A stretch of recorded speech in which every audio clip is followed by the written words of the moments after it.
बच्चों, आज हम सब इस बात पर चर्चा करेंगे, जैसा कि हमने आपसे बताया था कि अष्टांग योग क्या है, इसका क्या अर्थ है और अष्टांग योग के कितने अंग हैं।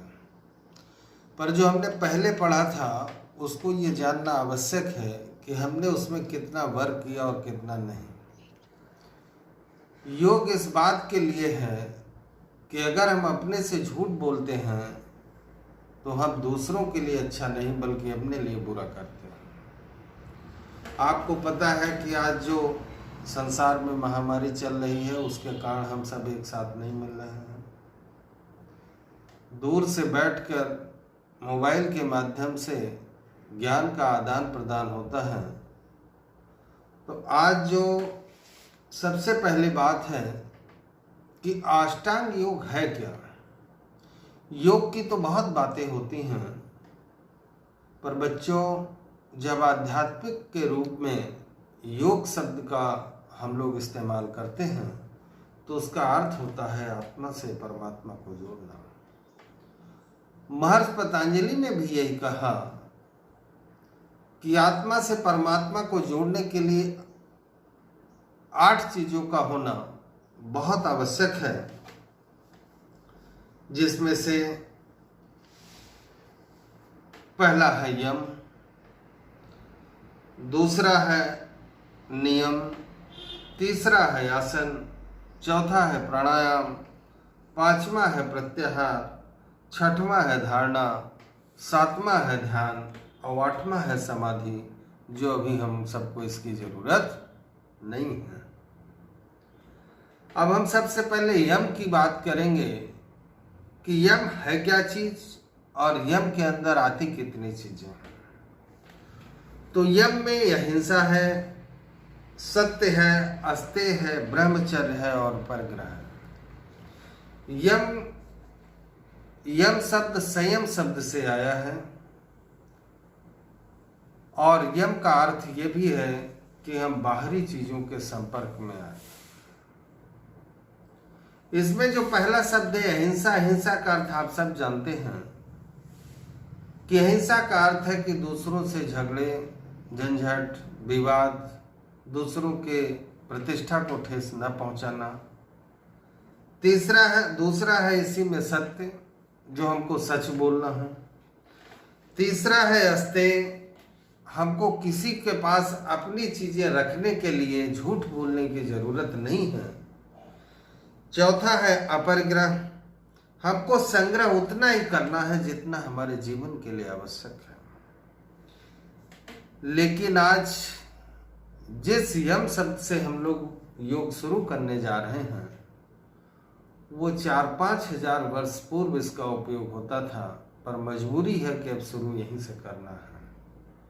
ये बात मैं इसलिए कह रहा हूं कि हम सब अपने जो दिनचर्या है हमारी, उसमें हम सब खरे नहीं उतर रहे हैं।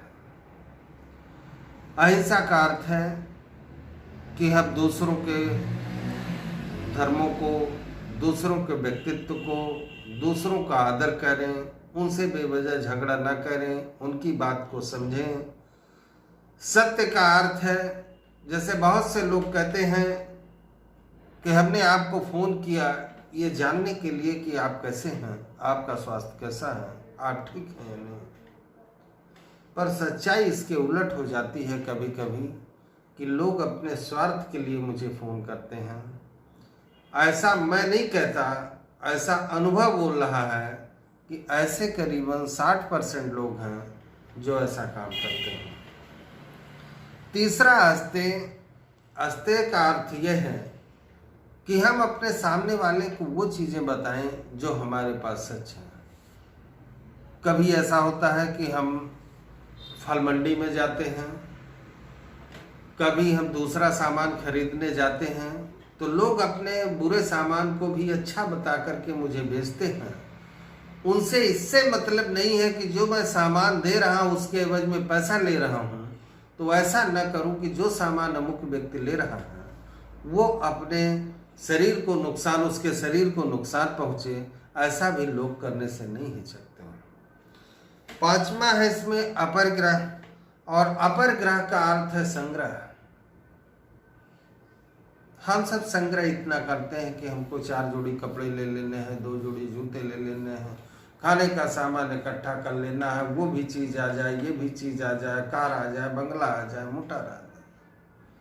पर हम ये भूल जाते हैं कि जितना हमारे लिए आवश्यक है, परिवार के लिए आवश्यक है, हम उतना संग्रह करें और उससे ही हम अपना जीवन अच्छे से जिएं। इसका दूसरा पार्ट है नियम का, जिसमें शौच आता है, संतोष आता है, तप आता है, स्वाध्याय आता है और ईश्वर प्रणिधान आता है। बच्चे, एक चीज मैं आपसे कहना चाहूंगा कि प्रकृति के नियमों का जितना उल्लंघन मनुष्य ने किया, शायद न पशु पक्षी ने किया, न जीव जंतुओं ने किया, न पेड़ पौधों ने किया।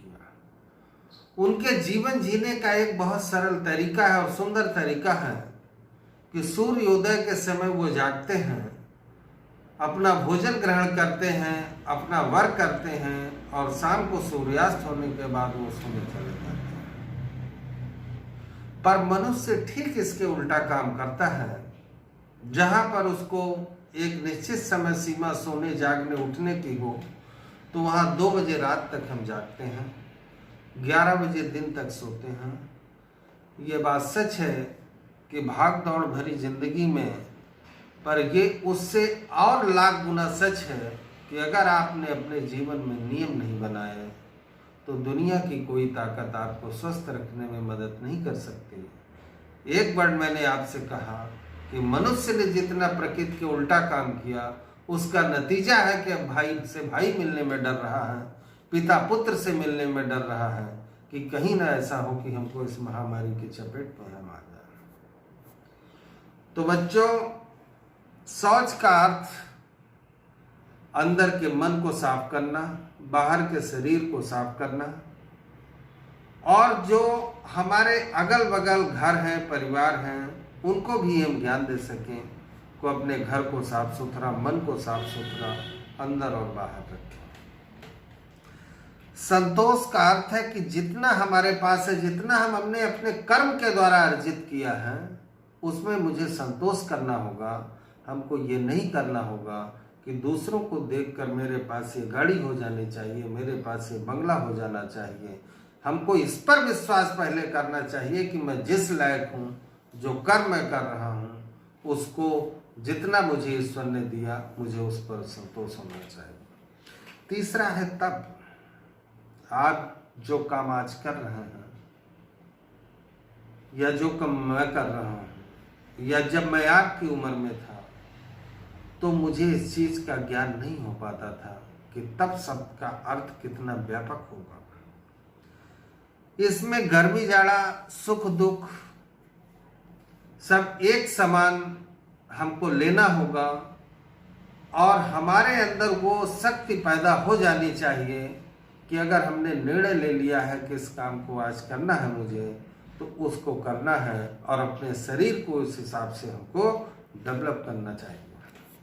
स्वाध्याय है जो आत्मज्ञान कराता है कि मुझे क्या करना है और क्या नहीं करना है। ईश्वर प्राणिधान है।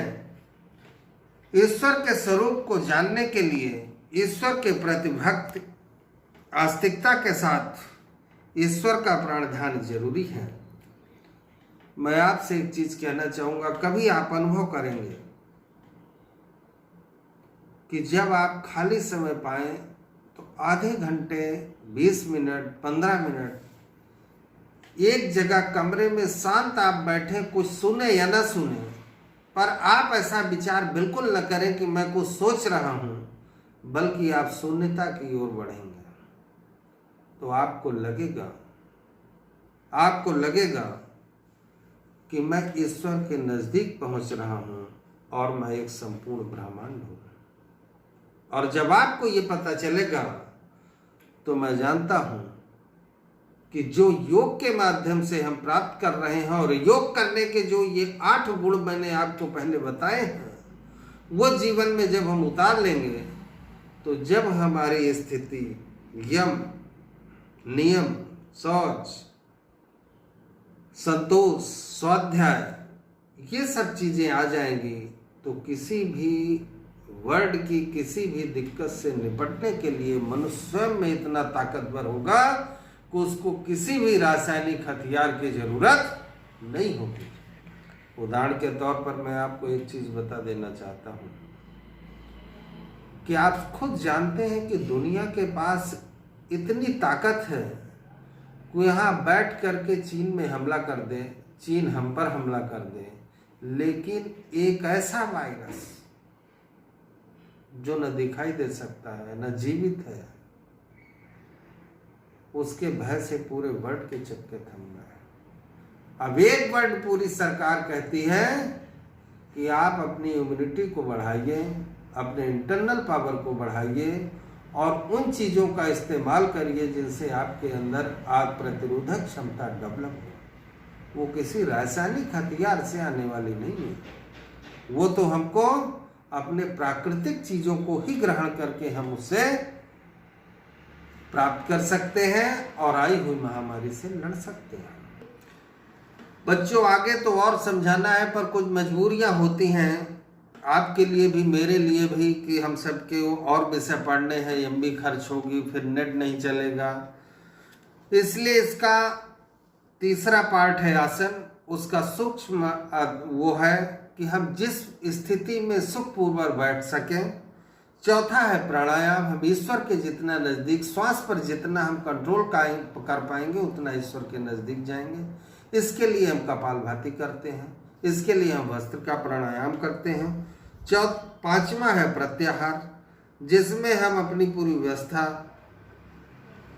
इंद्रियों पर कंट्रोल क्या करना है, कैसे ऊर्जा को हमको कंट्रोल करके रखना है, हमारे लोगों के प्रति धारणा क्या है, ध्यान क्या है, और समाधि में हमको अभी जाने की जरूरत नहीं है। मैं आप सबसे अपेक्षा करूंगा कि मैंने मैटर भेजा है उसको आप पढ़ें, उसमें क्वेश्चन आंसर भी दिया हुआ है, उसको हल करें और सिर्फ इसको अपने जीवन में उतारें। ये बहुत ही प्रैक्टिकल सब्जेक्ट है, इसमें आपको ज़्यादा कुछ करने की ज़रूरत नहीं है। अगर आपने इसका 25 अंश भी ग्रहण कर लिया तो आप अपने परिवार और राष्ट्र को मजबूत और स्वस्थ रख सकते हैं।